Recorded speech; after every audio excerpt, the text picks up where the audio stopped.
দেখছেন কলকাতা টিভি, আপনাদের সঙ্গে রয়েছি ভাস্বতী। শুরু করছি নারদ। সন্দেশখালী যাওয়ার পথে শুক্রবার মাঝ রাস্তা থেকেই ফিরতে হলো বিজেপির কেন্দ্রীয় প্রতিনিধি দলকে, এবং আমরা দেখলাম যে ছবি, রামপুরেই আটকে দেওয়া হলো বিজেপির কেন্দ্রীয় প্রতিনিধি দলকে। পুলিশের সঙ্গে দীর্ঘক্ষণ বচসা হয় কেন্দ্রীয় প্রতিনিধি দলের, এবং পরবর্তীতে তারা রাজভবনে রাজ্যপালের দ্বারস্থ হলো। দেখুন প্রতিবেদন। কেন্দ্রীয় মন্ত্রী তাদের সাথে সেইভাবে বিহেভ করো।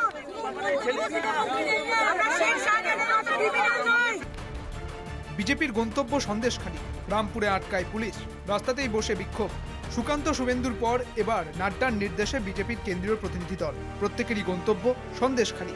সন্দেশখালীর মহিলাদের সঙ্গে কথা বলেছে জাতীয় মহিলা কমিশন, ঘুরে গিয়েছেন তপশিলি কমিশনের চেয়ারম্যান। রাজ্যপাল মহিলাদের সঙ্গে কথা বলে তাঁর রিপোর্ট তৈরি করেছেন, কিন্তু তাতেও দমছে না বিজেপি। শুক্রবার ফের একবার তাই বঙ্গ রাজনীতির শিরোনামে সন্দেশখালী। রামপুরে পুলিশের ব্যারিকেডে আটকে পড়ে বিজেপির প্রতিনিধি দল। বাধা পেয়ে পুলিশের সঙ্গে বচসায় জড়িয়ে পড়েন তারা। বিক্ষোভ, কথা কাটাকাটির জেরে উত্তপ্ত হয়ে ওঠে এলাকা। তৃণমূল প্রতিনিধিরা সন্দেশখালী যেতে পারলে কেন বিজেপি নয়, প্রশ্ন তোলেন নাড্ডার প্রতিনিধিরা।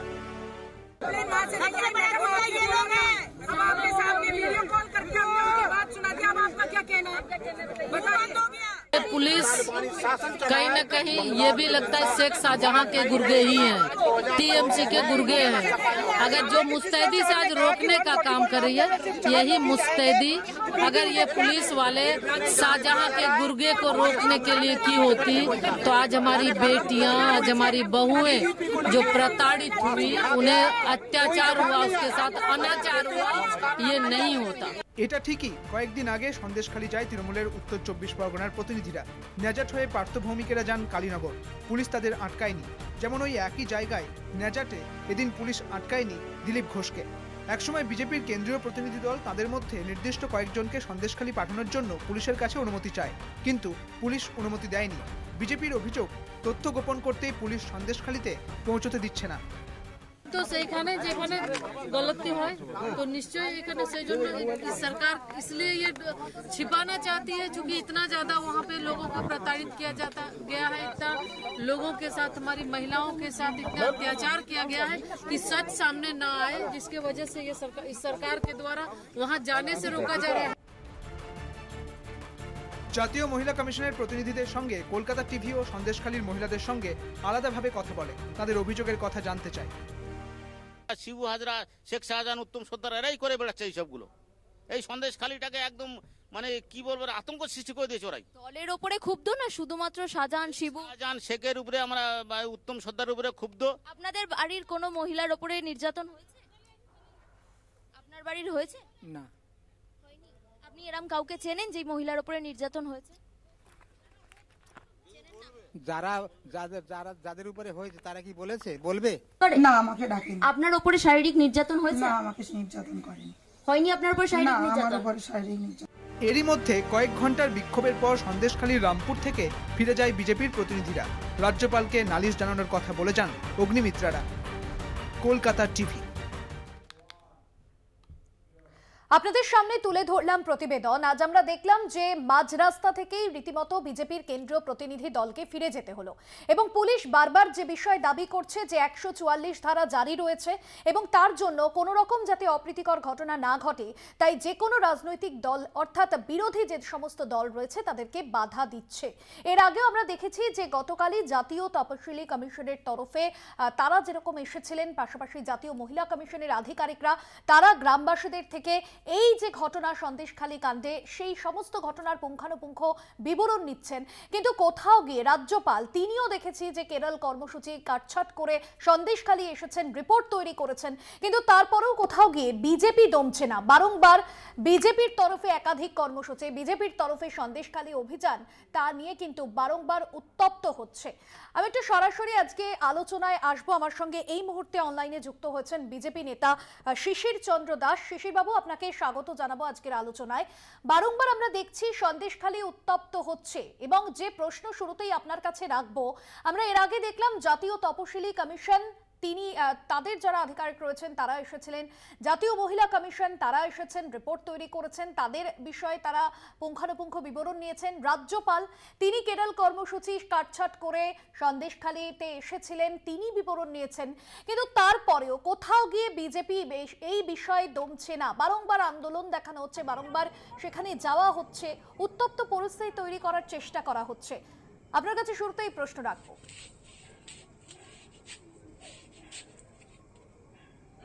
কি বলেন উত্তপ্ত করার চেষ্টা করা হচ্ছে? আচ্ছা, উত্তপ্ত কারা করছে দেখুন তো।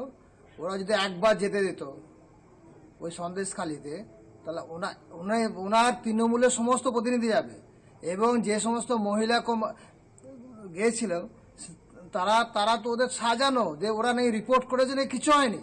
আর আপনারা তো আপনাদের মিডিয়ার মাধ্যমে, প্রত্যেকটা মিডিয়ার মাধ্যমে দেখা যাচ্ছে মেয়েরা নিজেরা বলছে যে ওদেরকে বেছে বেছে নিয়ে যাওয়া হতো পার্টি অফিসে, এবং যদি নতুন কোনো বিয়ে হতো তাহলে সেই মহিলার বাসর ঘর ওনাদের পার্টি অফিসে হতো। এই শাহজাহান, তাদের এই সাগরেদ, এই উত্তম সর্দার, শিবু হাসদা, এরা এই সমস্ত, এবং তাদের আরো গুন্ডা বাহিনী একের পর একে তাদের ধর্ষণ করত, এবং তারা নিজের মুখে বলছে। তাহলে সেইটা যদি তুলে ধরতে হয়, এবং আপনারা তো ধরেছেন, তাহলে আমাদের বিজেপি নেতারা যদি গিয়ে সেটা দেখেন, মানবিকতার খাতিরে যদি যান, এবং আজকে যে ফ্যাক্ট ফাইন্ডিং কমিটি গিয়েছিল, এবং সারা মহিলা কমিশন, আজকে পুলিশ তৃণমূলের দলদাস হয়ে গেছে, যাতে সত্য ঘটনা না বের হয় তার জন্য ওদেরকে বহুদূর আগে থেকে আটকে দেওয়া হচ্ছে। আর তৃণমূলের প্রতিনিধিরা যাচ্ছে, কারণ তাদেরই তো সব এদের এই যে শাহজাহান এবং তার সাগরের, এরা তৃণমূলের রত্ন, সব সময় মমতা দিয়ে এদের পেছনে দাঁড়িয়েছে এবং এদেরকে বাহবা দিয়েছে। আজকে পশ্চিমবাংলা কোন জায়গায় গেছে আপনি বলুন তো? মা ভাই বোনদের কোনো ইজ্জত আছে, সম্মান আছে? কোথাও বলে রেপ হলে, যেমন ধরুন হাঁসখালি বা যেখানে বলুন রেপ হচ্ছে, মাননীয় বলছেন এটা সামান্য ঘটনা, মহিলার ইজ্জত নিয়ে ইনি বলেন সামান্য ঘটনা। একজন মহিলা মুখ্যমন্ত্রী হয়ে মহিলাদের মান সম্মান রক্ষা তার দায়িত্ব, কিন্তু তিনি তার কাছে কোনো প্রতিশ্রুতি রাখেন না। তিনি মহিলা সব থেকে অসংরক্ষিত এই গোটা ভারতবর্ষের মধ্যে পশ্চিমবঙ্গে মেয়েরা সংরক্ষিত নয়। তাই এটা কিসে আমরা কি করে আমরা উত্তপ্ত করলাম আগে বলুন তো? সেক্ষেত্রে শিশির চন্দ্রবাবু, একটা বিষয় আপনার কাছে জানার, এর আগে আমরা দেখেছিলাম যে বিজেপি প্রতিনিধি দল তারা যখন গিয়েছিলেন তখনও একই বিষয় হয়েছিল, রামপুর লস্করপাড়ায় তাদের আটকে দেওয়া হয়, সুকান্ত মজুমদার তাকেও টাকিতে আটকে দেওয়া হয়েছিল এবং দীর্ঘক্ষণ বচসা সেখানে ধস্তাধস্তি হয়। কিন্তু আমরা দেখছি যে যেখানে বারংবার রিপোর্ট নেওয়া হচ্ছে প্রশাসনিক স্তর থেকে, জাতীয় মহিলা কমিশন ঘুরে গিয়েছে, তপশিলি কমিশন ঘুরে গিয়েছে, কেন বারবার বিজেপির তরফে এ ধরনের হচ্ছে এবং এই উত্তপ্ত পরিস্থিতি কেন হতে হচ্ছে? প্রশাসন করছে, মমতার প্রশাসন দলদাস, ওনাদের যেতে দিলেই হতো না। শোনো, যারা জনতার প্রতিনিধি তারা জনতার কোথাও অসংরক্ষিত থাকলে বা মহিলাদের মান হানি করলে সেখানে যাবেই। তা সেইটা ওনারা আটকাচ্ছেন কেন? কারণ আটকানোর পেছনে একটাই কারণ হলো ওনারা সত্যকে চাপা দিতে চাইছেন। আজকে একটা ভদ্রলোক বলছিলেন, না আমি দুদিন আগে আপনি দেখেছিলেন একটা বাচ্চা ছেলে প্রেসে বলছে যে ওদের জমিতে নোনা জল ঢুকিয়ে দেওয়া হয়েছে। সে রিকোয়েস্ট করেছিল তারা, যে তার বাবা রিকোয়েস্ট করলো যে আমরা ধানটা কেটে নিই, তারপর যাই করো। এরা জোর করে, বিশেষ করে তপশিলি সম্প্রদায়ের যে সমস্ত মানুষজন আছে তাদের জমি জোর করে কেড়ে নিচ্ছে। এই যে সত্য ঘটনা আপনাদের বিভিন্ন চ্যানেল মাধ্যমে দেখছি, তা সেইটা যদি আমাদের জনপ্রতিনিধিরা যান তা ওনারা আটকানো দরকার। যদি ওনারা যে কোনো ঘটনা ঘটাননি শুনলাম বা ঘটেনি, তাহলে সেখানে গেলে এনারাও কিছু পাবেন না। তাহলে যে আটকাচ্ছেন কেন? উত্তপ্ত তো তৃণমূল করছে। আজকে কালকে আমাদের গিয়েছে আমাদের SC commission, national SC commission গিয়েছিলেন, মাননীয় আমাদের অরুণ হালদার মহাশয় গিয়েছিলেন। উনি তো সমস্ত সবিস্তারে রিপোর্ট নিয়েছেন এবং রাষ্ট্রপতিকে জানিয়েছেন। এবং আমরা একদমই তাই। এবং শিশির চন্দ্রবাবু, আপনি যেমনটা বলছেন বাধার মুখে পড়তে হচ্ছে প্রত্যেকটা রাজ্যের ক্ষেত্রে, তাহলে যদি এই উদাহরণ দিই উত্তরপ্রদেশের হাথরাসের ঘটনা বা মণিপুর, আমরা দেখেছি বারংবার উত্তপ্ত হয়েছে কুকি মেইতেই সংঘর্ষে, সেখানে যখন তৃণমূলের প্রতিনিধি দল যায় কেন তাদেরকে বাধার মুখে পড়তে হয়, এই প্রশ্নও তো থাকছে। আপনি বলুন তো বাধা মুখে কখন পড়তে হয়েছে? কখনোই পড়তে হয়নি। আমি তৃণমূলে যাইনি, ওরা তো গিয়েছে মণিপুরে। কে বলেছে বাধা মুখে? আপনি বলুন তো কোথায় দেখিয়েছেন আমি বাধা মুখে? কোথায় বাধা মুখে দিয়েছে? মণিপুরটা কি? মণিপুর যখন আমাদের স্টেপ নিল, যখন ঘটনা হলো, এটা কমিউনাল অ্যাকশন হয়েছিল এবং ওখানে এক ধরনের অ্যাক্টিভিটি চলতো, সেটা আফিং চাষের ব্যাপার ছিল। সেইটা ততদিন যখন কংগ্রেস আমলে যখন ছিল তার পারমিশন দেওয়া হয়েছিল এবং সমাজকে সংস্কার মুক্ত করতে গিয়ে, পরিষ্কার করতে গিয়ে বিজেপি সরকার যখন স্টেপ নিচ্ছে তখন সেই এখানে এই ঝামেলা হয়েছে। এবং যথারীতি তৃণমূলের সমস্ত এই ত্রিপুরা গেছে, হাতরাস গেছে এবং মণিপুর গেছে, কই বাধা তো বিজেপি সরকার কোনো যায়নি, বিজেপি পার্টি কখনো করেনি। এইখানে কেন দিচ্ছে? প্রত্যেকটা দেখুন, গোটা ভারতবর্ষ ঘুরে আসুন, পশ্চিমবাংলার মতো কোথাও সন্ত্রাস সৃষ্টি হয়েছে দেখান তো। এই সমস্ত তৃণমূলের গুন্ডা বাহিনী, যেগুলো তৃণমূলের রত্ন, যারা সমস্ত টাকা পয়সা দিয়ে তৃণমূল সরকার থেকে চালায়, এটা পশ্চিমবঙ্গ সরকার না, এটা তৃণমূল সরকার। প্রত্যেকটা মানুষের স্বাধীন বক্তব্য পেশ করার ক্ষমতা রাখে না, কারণ এটা দেয় না। আর এখানকার প্রশাসন একদম তৃণমূলের দলদাস, শুধু ঝান্ডাটা ধরতে বাকি আছে। যাই তো, এখন দিল্লি থেকে ডেকে পাঠিয়েছেন, দেখা যাক এই মহারাজদের কি হয়। কেন ওনারা যেতে দেবেন না? ওনারা মানলাম সত্যি ভালো কাজ করেছেন বা কিছু হয়নি, তাহলে এনারা গেলেও কিছু পাবে না, তাহলে কেন যেতে দিচ্ছেন না? কারণ 70 টাকা লুকানোর চেষ্টা করছেন এবং তার জন্য এদেরকে যেতে দেওয়া হচ্ছে না। আপনি বলুন না তৃণমূলকে কোথায় কোথায় বাধা দিচ্ছে ঠিকভাবে? বলুন তো, এইভাবে বাধা কোথায় দিচ্ছে? একেবারে শিশির চন্দ্রবাবু, আপনি সঙ্গে থাকুন, সময় এখন একটা বিরতির, ফিরে আসছে বিরতির পর, সঙ্গে থাকুন। ফিরে এলাম বিরতির পর, আবারও আসবো আলোচনায়। শিশির চন্দ্র দাস রয়েছেন আমাদের সঙ্গে, বিজেপি নেতা।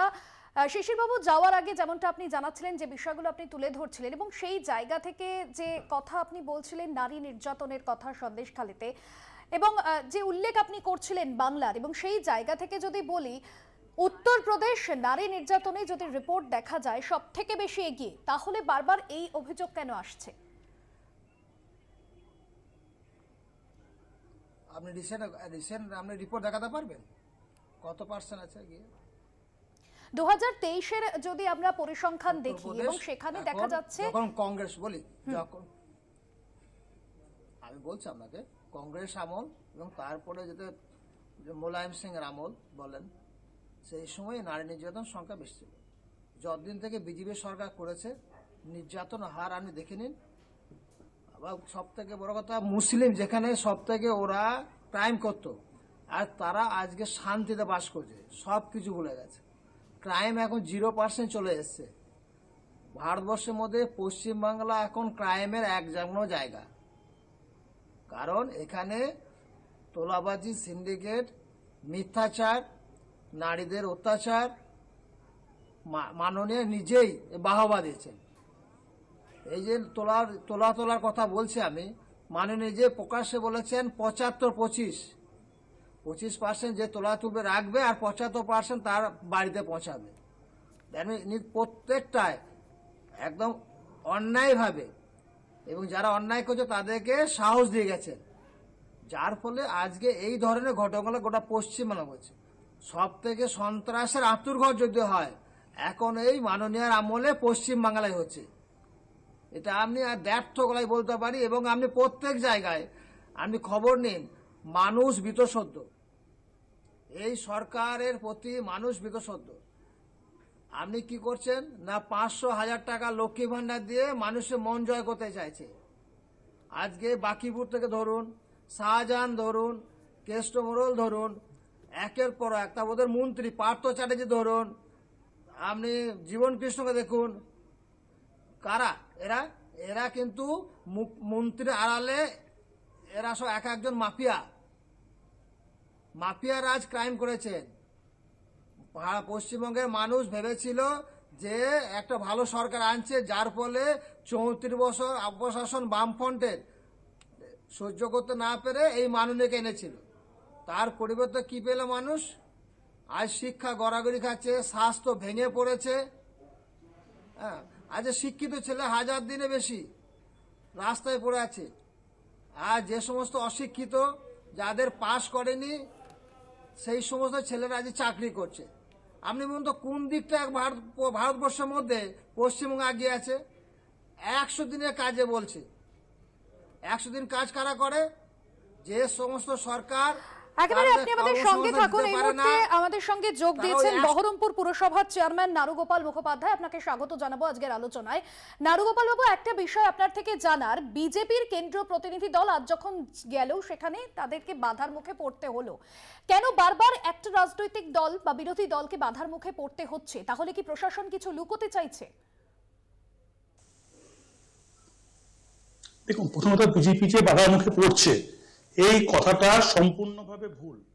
বিজেপি কেন্দ্রীয় প্রতিনিধি দল ওখানে উত্তেজনা তৈরি করতে যাচ্ছে এবং তারা রাজনীতি করতে যাচ্ছে। ওখানে যে প্রকৃত সমস্যাটা সেটা অলরেডি স্টেট গভর্নমেন্ট প্রথম থেকে 1 মাস আগে থেকে হ্যান্ডেল করে নিয়েছে।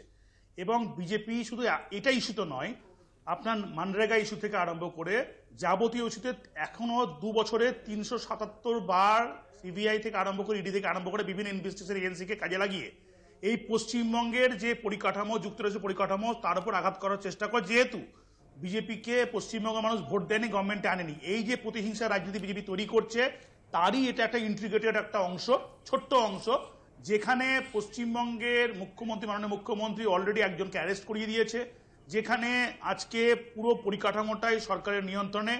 একটা ঘটনার পর যে ওইখানকার যাকে নিয়ে যাকে কেন্দ্র করে ঘটনা, আপনার মতামত দেওয়ার চেষ্টা করলাম, তবে সময় আজ একেবারে শেষ। আলোচনা আমাকে এখানেই শেষ করতে হচ্ছে। আমাদের সঙ্গে ছিলেন বিজেপি নেতা শিশির চন্দ্র দাস, আপনাকে ধন্যবাদ। পাশাপাশি বহরমপুর পুরসভার চেয়ারম্যান নারুগোপাল মুখোপাধ্যায় ছিলেন, আপনাকেও ধন্যবাদ জানাবো আজকের আলোচনায় থাকার জন্য।